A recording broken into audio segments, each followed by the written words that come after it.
13번 문제 시작하도록 하겠습니다. 아이고.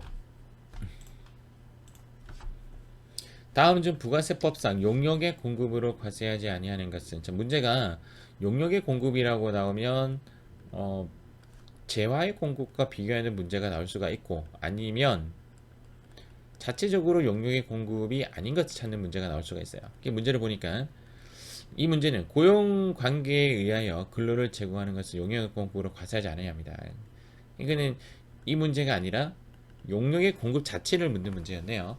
고용관계에 의해서 내용상 과세한다 안 한다의 의미는 부가세를 낸다 안 낸다 이렇게 보시면 되죠.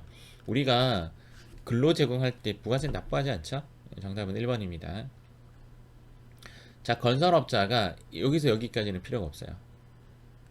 자, 건설업자가 공급하는 경우에는 건설업자가 라는 말이 나오면 요 말의 의미에 아무 상관없이 무조건 용역의 공급입니다. 무조건. 자, 다음 상대방으로 인도받은 재화에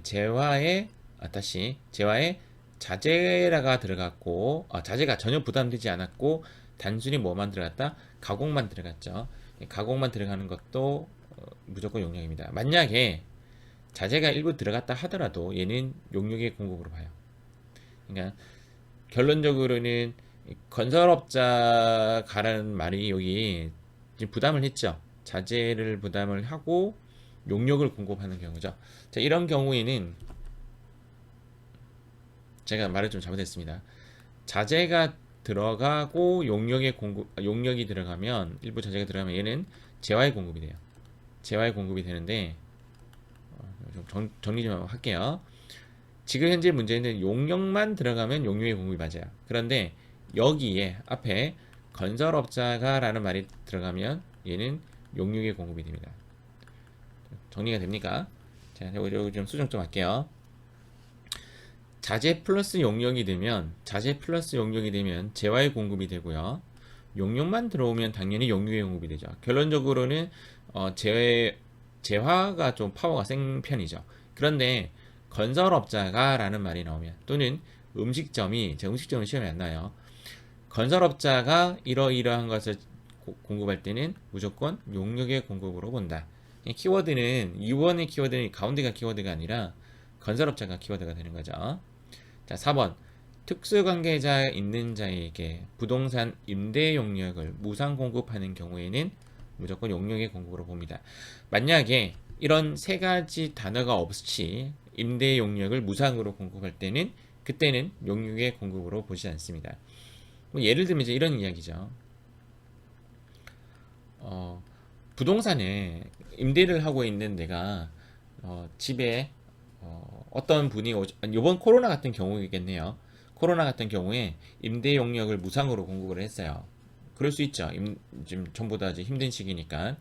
그래서 무상으로 공급을 했다. 그러면 부가세를 납부하지 않아도 돼요. 왜냐하면 무상 공급이었으니까.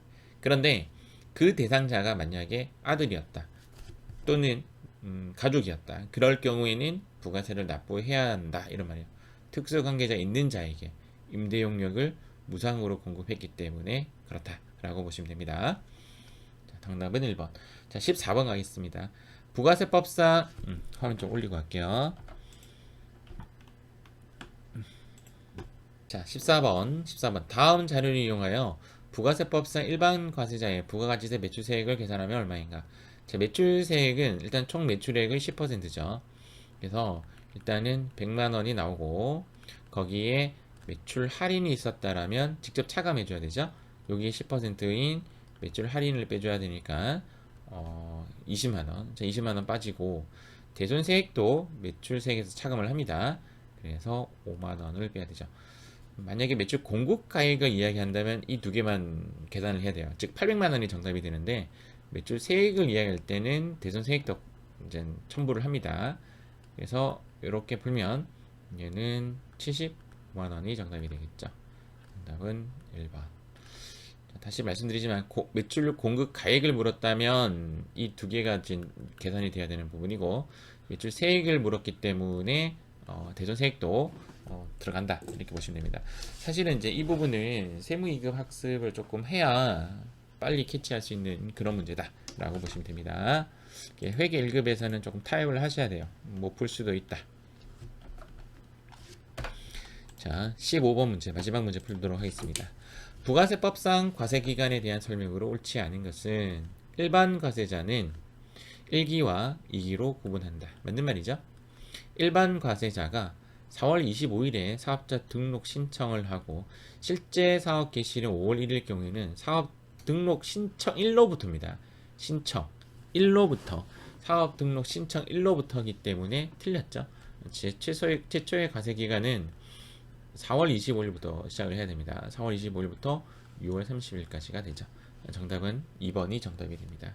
간이가세는 1월 1일부터 10월 31일까지다. 맞는 말인데 간이가세는 우리 회계 1급 범위에서 벗어나지 않나요?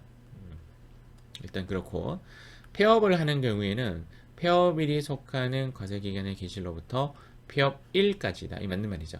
폐업하는 날의 마지막 날까지다. 그렇게 넣으면 틀린 말입니다. 폐업일까지로 한다. 요거 주의하시고 맞는 말이다 라고 보시면 됩니다. 오늘 수고 많으셨습니다.